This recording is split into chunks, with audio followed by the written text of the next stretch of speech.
Sara K White, you're the production designer for the Flight Attendant, and by the nature of the character's profession and the circumstances of the murder mystery she finds herself in the middle of, it's an international story in addition to a lot of it that takes place in New York City. How much of the production involved filming and finding locations overseas? We did film a little more than a week in Thailand and the same in Rome. So we went for about 3 weeks total for scouting and production in Thailand and in Rome. We spaced those out a little bit because the story started in Thailand. That's where we went for our first international foray. And we started there about a week after we started production in New York. We got our machine running in New York, and then went out and did a week and a half out in Thailand and shooting, and then came back and went to Rome right in the new year in 2020. So early mid-January we were there and got in and out safely, thankfully. Thankfully, yeah. And yeah. How is it different working over there as opposed to in other countries, as opposed to how the bulk of the show that's set in New York? Sure. Yeah, we had our main crew in each of those locations. So I had a full Thai crew when I was working in Thailand, and when I was in Rome, we did bring our prop master over because we had a lot of continuity already established with our characters at that point. But each of the crew members that went over, we brought over some of our key leads in our crew, and of course our actors. But we did work with really strong production companies in each of those locations that provided us with crew there, and it was a really spectacular experience. I think anywhere you go, you're going to have to work in different environments. Even within the US, every city has their own subtle setup and their expectations for the ways that they're going to collaborate and their resources. Every town has their own prop houses or versions of prop houses and their sourcing and things. And we wanted to make sure that we were being very authentic to the areas that we did go to, because that was really important for the story, that we as an audience experience these international cities in the way that Cassie would, as wholly and completely as they could be. So it was a real benefit to us to go and collaborate with the crews that were there and really get the sense of being in another environment. And the crews were just spectacular. So I was really thrilled to be able to work in both of those places. And the show has such a modern feel, especially all the places Cassie goes. It's very this very exciting thriller kind of world, high class world. Like, what's it like setting that visual style, like a lot of these locations, these hotels she finds herself in, and just creating that, setting the tone? Yeah, it was really important to us to both understand that she's going into these super high-end locations, but she comes from a small town, upstate New York, and she didn't come from a lot of resources. So we also wanted to make sure that we added a little bit more sparkle onto those spaces so that we could feel as excited and in awe of them as she does, as she's going and cavorting in these like first class locations. So we did a lot of research to make sure that we were being authentic to the very high-end spaces that she could be taken into by consorting with people like Alex, but to elevate those even further and to add some complexity to those spaces so that we could go back to them again and again, and also we could feel that specialness that she's granting to those spaces as an audience, and we could feel as in awe and feel like we were experiencing something very new and very special, that transported us as an audience in the same way that she was being transported. And speaking of being transported, a lot of the show takes place in her mind, actually, and yes. We get to see this. This hotel room where Alex is killed in the first episode, and this becomes kind of where Kaley Cuoco's character processes what's happening, the mystery, that room kind of changes as her mindset and the story develops. What was it like creating that space, the details of that, the changing details, how the light, plays around with it? What was that like?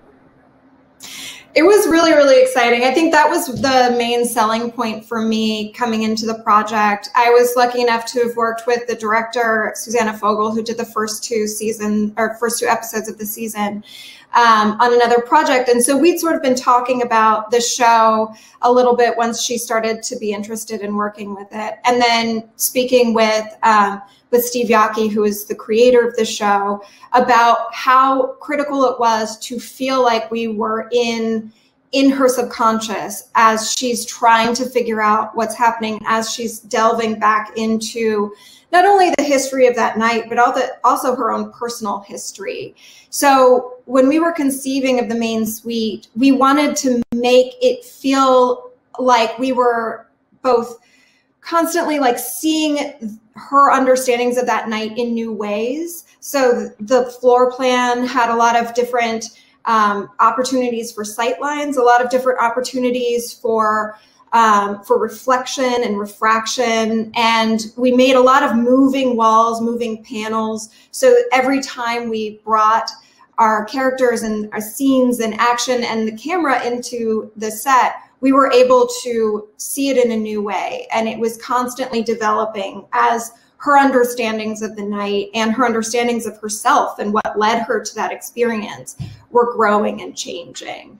So it was sort of conceived on this evolving maze, one that we weren't sure would ever find a completion. Will she end up really understanding herself by the end of this? Will she find the answer to this mystery in a way that she grows, or will she find herself culpable in new ways? That was something that we talked about a lot, and it was a real thrill to be able to be in her psychology as I was working through that space.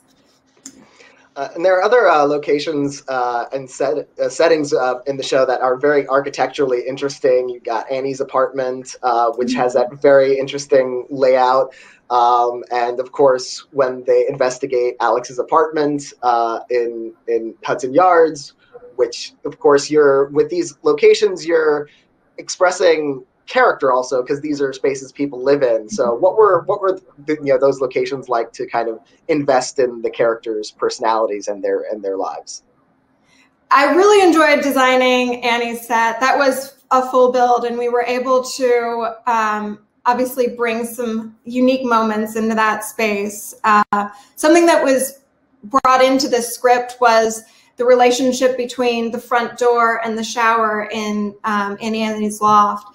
But how we were able to conceive of that and make that feel like it was a part of her character was something that I worked really closely with our showrunner to make sure that I was finding the right finer points of Annie's character to sort of explore in that. And the fact that she was a lawyer who was constantly reinterpreting truth and revealing and concealing the information that she had in different ways, using elements of surprise in her own practice. That was a part of who she was, and it was a part of who she was really proud to be, and she'd worked very hard to be, and she had a real strong persona that she projected. And that, I think that feeling of strength and that feeling of wanting to be audacious was something that was really exciting to play with. And she'd just come into her own and just come into this this firm where she was really rocketing to the top. And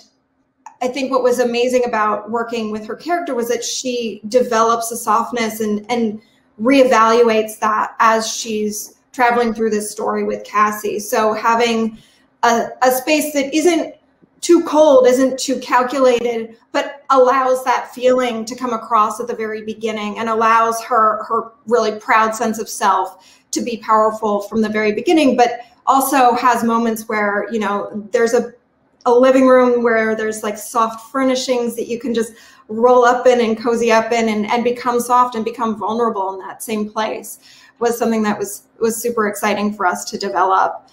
And with Alex, it was about him being someone who's very bold and self-assured and charismatic and very much on display. And I think the big windows that are in that space were a part of that he doesn't mind having every part of his personality showing that off in a way that obviously Cassie didn't get to the point where she could really explore that until she's in his apartment. And then she's starting to explore this in a way that doesn't make sense, is incongruous with the personality that she created for him. But if you go back to that night, if you go back and watch those scenes, you recognize that she didn't get as much information as she thought she did about him. And so having these surprises come to the fore when you come into that space, I think was really exciting to play with. And the fact that he comes from money, he comes from a place of a lot of power, and how we played with that with design, and telling a story from his parents' house through into his home and into his world, and how he then carries his world into Cassie's world was something that was really exciting to think about as we were creating that space.